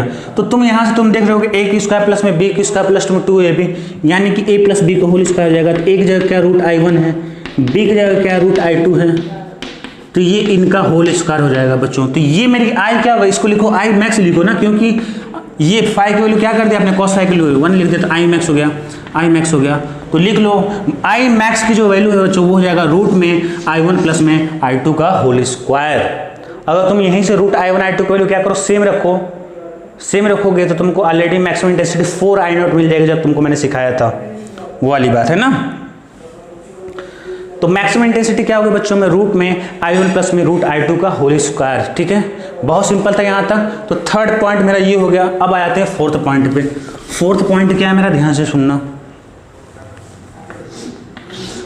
तो फोर्थ पॉइंट में ये बता रहा हूँ कि जब तुमको पता ये चल गया कि मैक्सिमम इंटेंसिटी आपकी क्या होती है, रूट में i1 पहले इंटेंसिटी का रूट दूसरे इंटेंसिटी का रूट लेके उसका क्या करो, होल स्क्वायर कर दो। तो ये मेरा क्या होता है, मैक्सिमम इंटेंसिटी होती है। अब मैं तुमको कुछ सिखाया था यहाँ से कि इंटेंसिटी क्या होती है, एम्पलीट्यूड का स्क्वायर होता है। अगर मैं बोलूँ कि रूट में इंटेंसिटी क्या होगा आपका, प्रोपोर्शनल टू आई हो जाएगा। अच्छा, इस 2 को तुम इधर लाओगे तो रूट में लिख सकता हूँ कि रूट में आई मैक्स, हाँ लिख सकता हूँ। तो ये मेरा रूट में i1 प्लस में क्या हो जाएगा, रूट में i2 हो जाएगा। मैक्सिमम इंटेंसिटी का रूट i1 का रूट प्लस में i2 का रूट, यानी कि मैं बोलूँ कि कभी भी इंटेंसिटी के अंदर रूट आ जाए या रूट के अंदर इंटेंसिटी आ जाए, वहाँ पे क्या लिखेंगे, उसके जगह एम्पलीट्यूड लिखेंगे। तो आई मैक्स की जगह करस्पॉन्डिंग क्या हो जाएगा, ए तो होगा लेकिन ए मैक्स हो जाएगा, बराबर में हो जाएगा i1 की जगह a1 हो जाएगा, प्लस में क्या हो जाएगा a2 हो जाएगा। ये हो गया आपका बच्चों, ठीक है। तो अगर मैं बोलूँ कि यहाँ से if a1 equal to a2, अगर कभी एम्पलीट्यूड बराबर हो तो a मैक्सिमम एम्पलीट्यूड कितना हो सकता है आपका, 2a हो जाएगा, 2a a1 a2। अगर मैं बोलूँ कि a1 equal to a2 equal to a हो जाए तो यहाँ से वैल्यू पुट करोगे तो मैक्सिमम इंटेंसिटी क्या हो जाएगी, 2 टाइम्स ऑफ एम्पलीट्यूड हो गया। अब फिर से कंस्ट्रक्टिव इंटरफेरेंस समझो। कंस्ट्रक्टिव इंटरफेरेंस वो तब बनता है जब इंटेंसिटी मैक्सिमम हो, और इंटेंसिटी मैक्सिमम अगर तुम निकालना चाहते हो तो रूट में i1 प्लस में रूट i2 का होल स्क्वायर हो जाएगा। और साथ ही साथ मैंने बोला था कि इस कंस्ट्रक्टिव इंटरफेरेंस को 2 टर्म में डिफाइन कर सकते हो। एक तो इंटेंसिटी के टर्म में डिफाइन करोगे, इसे मेरी लाइन को ध्यान से करो, एक तो इंटेंसिटी के टर्म में डिफाइन करोगे। इंटेंसिटी के टर्म में डिफाइन करने का मतलब क्या हो कि इंटेंसिटी आपकी मैक्सिमम हो, और मैक्सिमम जब भी इंटेंसिटी होगी तो वहाँ पे कंस्ट्रक्टिव इंटरफेरेंस बनेगा। अगर एम्पलीट्यूड के टर्म में डिफाइन करना चाह रहे हो तो एम्पलीट्यूड क्या होना चाहिए, मैक्सिमम होना चाहिए, और वो क्या हो जाएगा, सिंपली a1 प्लस a2 दोनों को ऐड कर दो। लेकिन यहाँ पे क्या होगा, रूट में i1 प्लस में रूट i2 का होल स्क्वायर हो जाएगा। ठीक है, तो ये इतनी बात रही बच्चों। तो हमने कंस्ट्रक्टिव इंटरफेरेंस में क्या क्या चीजें सीख ली। हमने ये सीख लिया कि जो फाइव होगा, जो मेन चीज मैं बता दूं जो अपने सीखा है मेन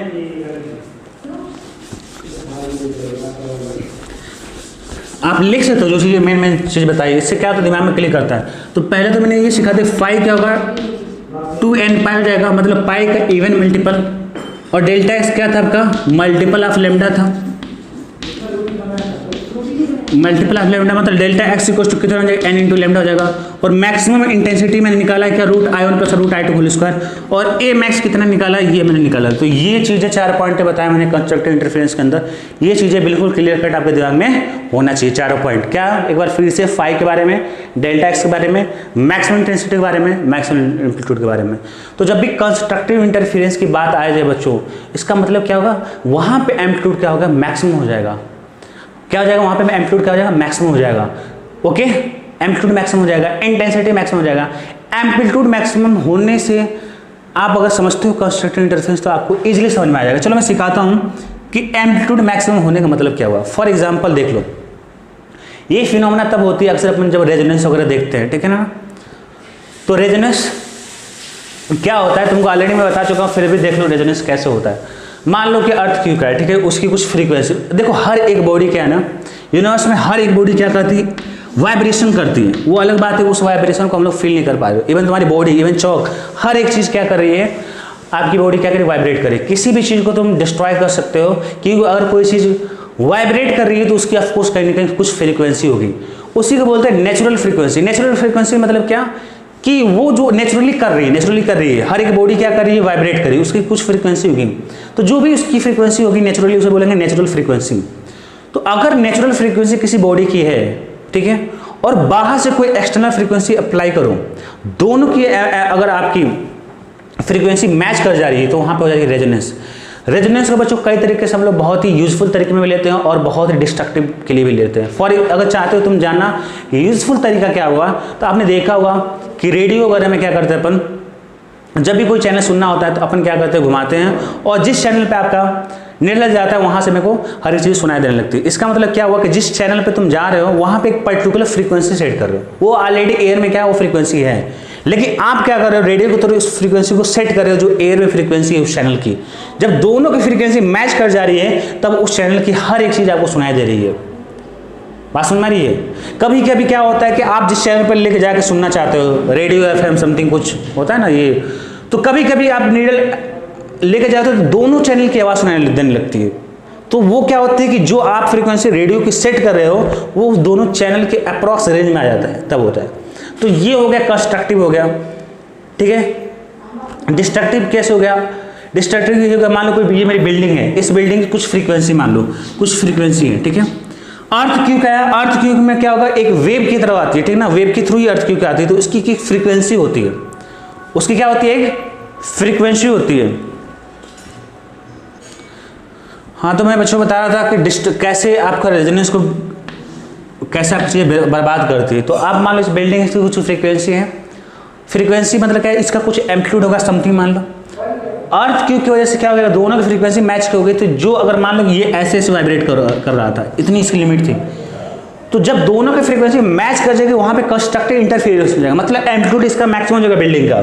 तो ये अगर इतनी कर रही तो आपको इतना कराने लगेगा उस अर्थ क्यू की वजह से, क्या हो जाएगी इसका एम्पलीट्यूड आपका ज़्यादा हो जाएगा, और इसके इतनी रेंज है, जब इतना ज़्यादा हो जाएगा तो क्या हो जाएगी ब्रेक हो जाएगी पूरी बिल्डिंग, टूट जाएगी, ठीक है ना। तो ये होता है मतलब रेजोनेंस का एक नुकसानदायक जो भी है आप समझ सकते हो, और एक फ्रूटफुल आप तरीका देख लिया रेडियो वाला। तो ये बात होगी बच्चों कंस्ट्रक्टिव इंटरफेरेंस। अब आते हैं हम लोग डिस्ट्रक्टिव इंटरफेरेंस, वो क्या होता है मैं वो तुम लोग को सिखा देता हूँ। हाँ तो बच्चों अभी हमने पढ़ा था कि कंस्ट्रक्टिव इंटरफेरेंस क्या होता है, और मैंने उसको डिफाइन किया था इंटेंसिटी और एम्पलीट्यूड टर्म में। इंटेंसिटी और एम्पलीट्यूड दोनों का होना चाहिए मैक्सिमम। डिस्ट्रक्टिव जैसे नाम बोला है डिस्ट्रक्टिव, फॉर अगला आइडिया लिख लो फॉर डिस्ट्रक्टिव इंटरफेरेंस। अब हम लोग पढ़ना है डिस्ट्रक्टिव इंटरफेरेंस। डिस्ट्रक्टिव इंटरफेरेंस क्या होगा बच्चों, इंटेंसिटी और एम्पलीट्यूड शुड बी मिनिमम। ऐसे तुम लोग वहाँ पर नहीं लिखे थे, कहीं साइड में लिख लेना या नीचे लिख लेना कि कंस्ट्रक्टिव इंटरफेरेंस क्या होगा, interference and amplitude should be maximum. यहाँ पे क्या होगा मिनिमम होगा। मिनिमम तुमको पता है कि फॉर्मूला क्या मेरा I = I1 प्लस में I2 प्लस में 2 root I1 I2 cos phi। Minimum होने के लिए cos phi की वैल्यू क्या होना चाहिए, मेरी मिनिमम होना चाहिए। cos phi की मैक्सिमम वैल्यू 1 थी, मिनिमम वैल्यू क्या होगी -1 होगी। cos phi की वैल्यू आप क्या करो -1 पुट करो। जब -1 पुट करोगे तो अभी सब छोड़ दो, तो cos phi पहले तो इसी को स्टडी करते हैं। cos phi = -1, cos phi की वैल्यू जब -1 की phi की वैल्यू क्या होनी चाहिए पाई हो जाए, 3 पाई हो जाए, 5 पाई हो जाए। तो हमें दिख रहा है कि ये कहीं ना कहीं ऑड मल्टीपल है, किसका है, पाई का ऑड मल्टीपल है, 1 3 5। तो अगर मैं इसको जनरलाइज करना चाहूँ तो मैं लिख सकता हूँ 2n प्लस में 1 इंटू 5। मैं कब तक ऐसे लिखूँ, पाई 3 पाई 5 पाई 7 5, क्यों ना मैं बोल दूँ 2n प्लस 1 इंटू 5। एन की वैल्यू अगर मान लो 1 पुट कर रहे हो, एन की वैल्यू मान लो 0 पुट किया आपने, तो 0 हो गया तो ये पाई हो गया। एन की वैल्यू का तुमने 1 पुट किया, तो 2 इंटू 1 हो गया 2 प्लस 1 3 पाई। एन की वैल्यू तुमने 2 पुट किया तो 2 इंटू 2 4 हो गया, 4 प्लस 1 हो गया 5 पाई होगा। तो इसका मतलब मैं सीधे ऐसे नहीं बोल सकता हूँ कि 5 की वैल्यू क्या होनी चाहिए, 2n प्लस में 1 इंटू 5 होना चाहिए। और इसका मतलब क्या हुआ, ऑड मल्टीपल ऑफ पाई। ये किसका मल्टीपल है, ऑड मल्टीपल ऑफ पाई, पाई का ऑड मल्टीपल है। तो याद रख लो कि कंस्ट्रक्टिव इंटरफेरेंस में क्या रहा था, मेरा क्या था, पाई का इवन मल्टीपल था, और यहाँ पे मेरा क्या है, पाई का ऑड मल्टीपल है। इतनी बातें याद रहेगी, ठीक है। अगर मैं अब आता है डेल्टा एक्स कैसे पता करेंगे कि वो क्या होगा, तो हमें पता है 5 कोस होता है 2 pi upon lambda into delta x. तो मैं 5 की वैल्यू तो मेरे को पता है 2n प्लस में 1 इंटू पाई है, तो 2n प्लस में 1 into pi cos 2 pi upon lambda into delta x. Pi से पाई कट गया और 2 अपॉन लैम्डा उधर जाएगा तो लैम्डा बाई 2 हो जाएगा उल्टा होके। तो मैं डेल्टा एक्स को लिख सकता हूँ 2n प्लस में 1 इंटू लैम्डा बाई 2। अब delta x equals to 2n plus 1 into lambda by 2 का मतलब क्या हुआ कि डेल्टा एन की वैल्यू क्या करो, 0 पुट करो, तो 0 पुट करोगे तो लैम्डा बाई 2 आ जाएगा। एन की वैल्यू 1 पुट करो तो 2 इंटू हो गया 1 2 प्लस 1 हो गया 3 लैम्डा बाई 2 हो जाएगा। एन की वैल्यू 2 पुट करो तो यहाँ से 5 लैम्डा बाई 2 हो जाएगा। तो मैं ऐसे देख रहा हूँ और ये 7 लैम्डा बाई 2 हो जाएगा, ऐसे हो जाएगा। तो मैं ये कह सकता हूँ कि 2n plus 1 into lambda by 2। तो याद रखो, उसके साथ साथ ये भी याद रख लो कि ये कहीं ना कहीं लैम्डा बाई 2 का इवन मल्टीपल है। देख लो, ये जरूर लिखना, lambda by 2 lambda by 2 lambda by 2, तो 1 3 5 7। तो जब डिस्ट्रक्टिव इंटरफेरेंस की बात होगी बच्चों, तो डेल्टा एक्स क्या होगा, लैम्डा बाई 2 का हो जाएगा आपका ऑड मल्टीपल होगा लैम्डा बाई 2 का। और कंस्ट्रक्टिव में क्या हो रहा था, एन लैम्डा आ रहा था। ये सब कंपेरिजन करो, वहां पे क्या हो रहा था, लैम्डा का इवन मल्टीपल था। लैम्डा क्या था, इवन मल्टीपल, सॉरी वहां पे मल्टीपल ऑफ लैम्डा था, इवन ओवर कुछ नहीं था। Lambda 2 lambda 3 lambda 5 lambda. इतनी बात हो गई। अब आते हैं यहाँ पे फिर से तीसरे पॉइंट पर, i + i1 + i2 + 2 √i1 × cos phi। cos phi की वैल्यू मेरी क्या थी, -1 थी, तो -1 पुट करो तो मैं लिख सकता i + i1 + i2 माइनस में 2 √i1 i2। ये इसको लिख सकता रूट में i1 का स्क्वायर, इसको लिख सकता रूट में i2 का स्क्वायर। तो कहीं ना कहीं a square + b square - 2ab का फॉर्मेट बना लेगा। तो मैं लिख सकता हूँ कि a - b का होल स्क्वायर, a की जगह √i1 हो जाएगा, b की जगह क्या जाएगा, √i2 हो जाएगा। तो अब लिखेंगे इसे हम लोग यहाँ पे लिखना चालू करें, i मिनिमम लिखेंगे, क्योंकि हमने क्या कर दिया, cos phi की वैल्यू -1 पुट कर दिया। तो i मिनिमम की वैल्यू बच्चों क्या हो गया, रूट में i1 - √i2 का होल स्क्वायर हो गया। और कंस्ट्रक्टिव इंटरफेरेंस में क्या था, i मैक्सिमम की वैल्यू क्या थी, रूट में i1 + में √i2 का होल स्क्वायर था। अब मैं ये बता दूँ, तुमको मैंने बता दिया इंटेंसिटी के टर्म में बात कर दी। अगर मैं बात करूँ किसके टर्म में बात करूँ, कि एम्पलीट्यूड की बात करूं, तो अगर मैं स्क्वायर यहाँ पे तो इधर लागू तो √i बन जाएगा।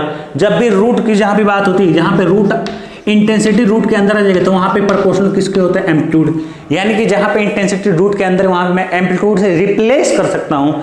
तो आई मीन √i का मतलब क्या हुआ, a मीन, √i1 का मतलब क्या हुआ, a1 हो गया और माइनस में a2 हो गया। अच्छा ये बता दो, यानी कि a मिनिमम एम्पलीट्यूड क्या हो गया बच्चों, a1 - a2 हो गया।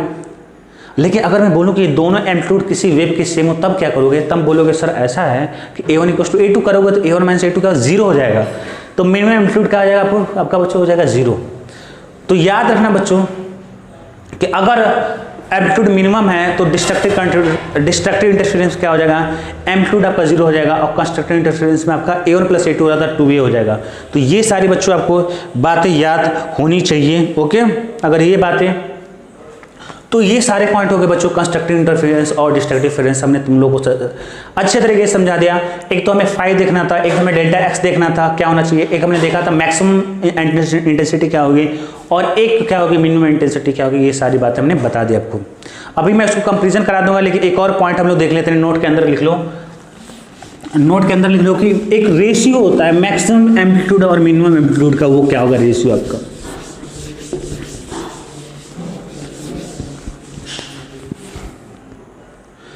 अगर मैं रेशियो देखो बच्चों की, अगर मैं बोलूं कि i मैक्स अपॉन में i मिन का रेशियो क्या होगा, तो अगर मैं जो तुमको कॉन्सेप्ट सिखाया हूं कि i is proportional to amplitude का square, i is proportional to amplitude का स्क्वायर, तो यहां से मेरे को साफ साफ दिख रहा है कि i की जगह मैं लिखूंगा एम्पलीट्यूड का स्क्वायर। यहाँ पर i मैक्स है तो मैक्सिमम एम्पलीट्यूड का स्क्वायर हो जाएगा, और यहाँ पे क्या हो जाएगा, i मीन की जगह क्या लिख सकता हूँ, a मीन का स्क्वायर हो जाएगा, मिनिमम एम्पलीट्यूड का स्क्वायर हो जाएगा। और यहाँ पे a मैक्स की वैल्यू क्या होती है बच्चों, a1 + a2 होती है, और आई मीन की वैल्यू क्या होती है A1 माइनस A2 होती है, तो ये हो जाएगा आपका। ओके, लेकिन ये तो शॉर्टकट हो गया डायरेक्ट। अगर तुम चाहते प्रूफ करना है इसको कैसे, तो भी मैं कर सकता हूँ। तो ये लिख लो जो अभी लिखा मैंने, चलो दिखाते कैसे। मैं क्या निकालने वाला हूँ कि मैक्सिमम इंटेंसिटी और मिनिमम इंटेंसिटी का जो रेशियो क्या होगा। तो तुमको पता है मैक्सिमम इंटेंसिटी मतलब क्या, रूट में I1 प्लस में रूट I2 का होल स्क्वायर, और ये हो जाएगा रूट में I1 माइनस रूट I2 का स्क्वायर। रूट I1 की जगह क्या लिख सकता हूँ, तुमको पता है एम्पलीट्यूड, ये दोनों याद होना चाहिए कि अगर एम्पलीट्यूड का स्क्वायर है तो I लिख सकता हूँ, और यहाँ से मैं लिख सकता हूँ क्या कि रूट में I is proportional to I। अगर ये दोनों तरफ रूट ले लो तो ये रूट I बन जाएगा और इसका रूट लोगे तो A बन जाएगा। तो यानी कि जहाँ पे इंटेंसिटी रूट के अंदर है वहाँ पे ध्यान से मेरी बात को सुनो, जहाँ पे इंटेंसिटी रूट में वहाँ पे मैं क्या कर सकता हूँ, एम्पलीट्यूड से रिप्लेस कर सकता हूँ। तो ये इंटेंसिटी क्या है आपका, रूट के अंदर है, तो रूट I1 की जगह मैं लिख सकता हूँ एम्पलीट्यूड से रिप्लेस करूंगा तो ये बन जाएगा मेरा A1 बन जाएगा, प्लस में हो जाएगा रूट I2 को रिप्लेस करूंगा तो ये A2 बन जाएगा। लिख लो यहाँ पे लिखना चाहिए, तो रूट I1 को रिप्लेस कर दो A1 से, रूट I2 को रिप्लेस कर दो A2 से, तो A1 प्लस A2 हो जाएगा, नीचे बन जाएगा A1 माइनस A2। तो मैं लिख सकता हूँ होल का स्क्वायर लिख सकता हूँ, और A1 प्लस A2 क्या होता है मेरा A मैक्स होता है, A मैक्स होता है, और A1 माइनस A2 क्या होता है A मीन होता है, तो A मैक्स अपॉन में A मीन का होल स्क्वायर। प्रूफ कर दिया। ये बच्चों इतनी बातें हो गई, तो नोट कर लो यहाँ तक। ओके, चलो बच्चों, तो एक साथ हम लोग देख लेते हैं कंस्ट्रक्टिव इंटरफेरेंस और डिस्ट्रक्टिव इंटरफेरेंस। फिर से इंटरफेरेंस क्या होता है बच्चों, जब दो वेव एक साथ मिलती है, जब दो वेव एक साथ मिलेगी तो हो सकता है कंस्ट्रक्टिव इंटरफेरेंस हो सकता हो कि डिस्ट्रक्टिव इंटरफेरेंस हो। कंस्ट्रक्टिव इंटरफेरेंस का मतलब ये हुआ कि मैक्सिमम एम्पलीट्यूड हो जाए या मैक्सिमम इंटेंसिटी हो जाए। डिस्ट्रक्टिव इंटरफेरेंस का मतलब क्या हो जाए, या तो एम्पलीट्यूड मिनिमम हो या तो इंटेंसिटी मिनिमम हो। तो लिख लो यहाँ पे कंस्ट्रक्टिव इंटरफेरेंस का मतलब हुआ कि intensity and amplitude should be maximum, और डिस्ट्रक्टिव इंटरफेरेंस का मतलब ये हुआ कि intensity and amplitude should be minimum. अगर इंटेंसिटी मैक्सिमम हो रही तो आखिर वैल्यू क्या होगा, सवाल ये उठता है। तो यहाँ से वैल्यू हो जाएगी आई मैक्स की वैल्यू होती है root I1 plus root I2 whole square, और यहाँ पे मिनिमम आई की वैल्यू होती है root I1 minus root I2 whole square. अच्छा, मैं बोलूँ कि अगर I1 I2 सेम हो, यहीं से देख लो, अगर I1 I2 सेम हो तब मैक्सिमम इंटेंसिटी क्या होगी, तो देख लो वैल्यू पुट करके। अगर I1 I2 क्या I0 के बराबर सेम हो तो मैक्सिमम इंटेंसिटी क्या हो जाएगी, 4 टाइम्स हो जाएगा आपका I0। तो एक चीज तो हमें ये समझ में आया कि दोनों की इंटेंसिटी अगर वेव की सेम है तो मैक्सिमम इंटेंसिटी क्या हो जाएगी, 4 टाइम्स I0 हो जाएगी। और मैंने ये प्रूफ कराया था पहले ही कि 4 I0 cos स्क्वायर 5/2। यहाँ पे कभी भी इंटेंसिटी सेम है बच्चों तो मिनिमम इंटेंसिटी क्या हो जाएगी, अगर दो वेव सेम है तो उसका क्या हो जाएगा, आई मिनिमम क्या हो जाएगा, 0 हो जाएगा if I1 equals to I2। तो ये पहले पॉइंट हो गया।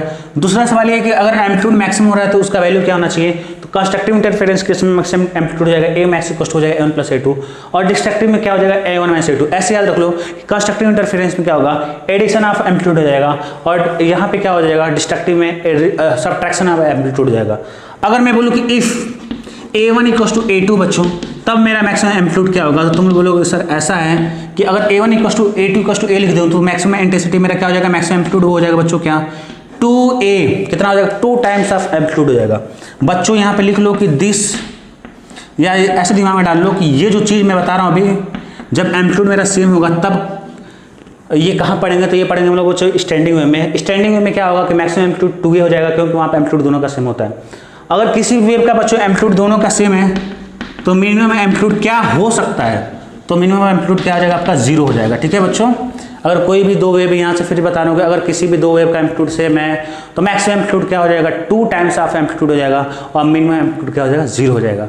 फिर से रिपीट कर दे रहा हूँ कि जब अगर आपका मैक्सिमम, अगर दो एम्पलीट्यूड सेम है तो मैक्सिमम एम्पलीट्यूड आपका 2 टाइम्स एम्पलीट्यूड हो जाएगा, और मिनिमम एम्पलीट्यूड क्या होगा, 0 होगा। और ये कहाँ पे यूज होगा, कहाँ पे यूज होगा, स्टैंडिंग वेव में यूज होगा। बहुत इंपॉर्टेंट है, स्टैंडिंग वेव समझना बहुत टफ होता है उसमें, इसलिए मैं बार बार रिपीट कर रहा हूँ। तो ये तो मैंने बता दिया कि इंटेंसिटी, और ऐसी याद करो जैसे मैं याद किया हूँ कि अगर इंटेंसिटी और एम्पलीट्यूड मैक्सिमम है तो क्या वैल्यू होगी, तो हो गया मैक्सिमम इंटेंसिटी, मिनिमम और मैक्सिमम एम्पलीट्यूड। फाई हमने देखा था, फाई क्या हो रहा था बच्चों, 0, 2 पाई 4 पाई, इवन मल्टीपल ऑफ पाई था। यहाँ पे ऐसे भी लिख सकते हो कि फाई इक्वल्स टू क्या हो जाएगा, 2n पाई, ऐसे भी लिख सकते हो। जहां भी बच्चों 2n आ जाए तो वो समझना क्या इवन मल्टीपल है, जहां पे 2n प्लस 1 हो जाए तो वो ऑड होता है। ठीक है, तो यहाँ पे लिखना हो तो लिख लो 2n का मतलब क्या हुआ, इवन हो गया। जहां पे तुम्हें देखा 2n प्लस 1 का मतलब क्या हुआ, ऑड हो गया। क्या हो गया, ऑड हो गया। तो ये 2n किसके पहले लगाया, किसके साथ मल्टीप्लाई, 2n तो पाई के साथ, तो पाई का इवन हो जाएगा मल्टीप्लाई। ठीक है। डेल्टा एक्स क्या है, एन इंटू लेमडा है, तो इसे बोलेंगे मल्टीपल ऑफ लेमडा है। मल्टीपल ऑफ लेमडा क्या हो सकता है, लेमडा हो जाए, 2 लेमडा हो जाए, 3 लेमडा हो जाए, 5। तो ये 5 हो गए कंस्ट्रक्टिव इंटरफेरेंस में। डिस्ट्रक्टिव इंटरफेरेंस में 5 क्या था, पाई था, 3 पाई था, 5 पाई था। तो यानी कि 5 का मतलब क्या हुआ, 2n प्लस में 1 इंटू पाई हो जाएगा। 5 क्या हो जाएगा, 2n प्लस में 1 इंटू पाई हो जाएगा। ऐसे भी लिख सकते हो 2n प्लस में 1 इंटू 5 हो जाएगा, है ना।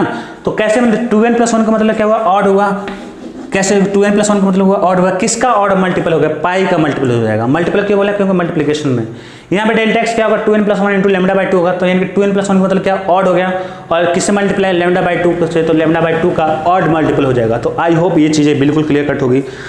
आगे बता दो बच्चों, अगर ये तुम्हें समझ में आ गया तो आगे इसी का स्पेशल केस है स्टैंडिंग वेव। कौन सा केस है, स्टैंडिंग वेव। स्टैंडिंग वेव में क्या होता है, दोनों का एम्पलीट्यूड सेम होता है और दो वेव क्या होते हैं, अपोजिट तरफ से आती है। तो एक स्टैंडिंग वेव मिलती है, वो आप लोगों को अलग सिखाएंगे।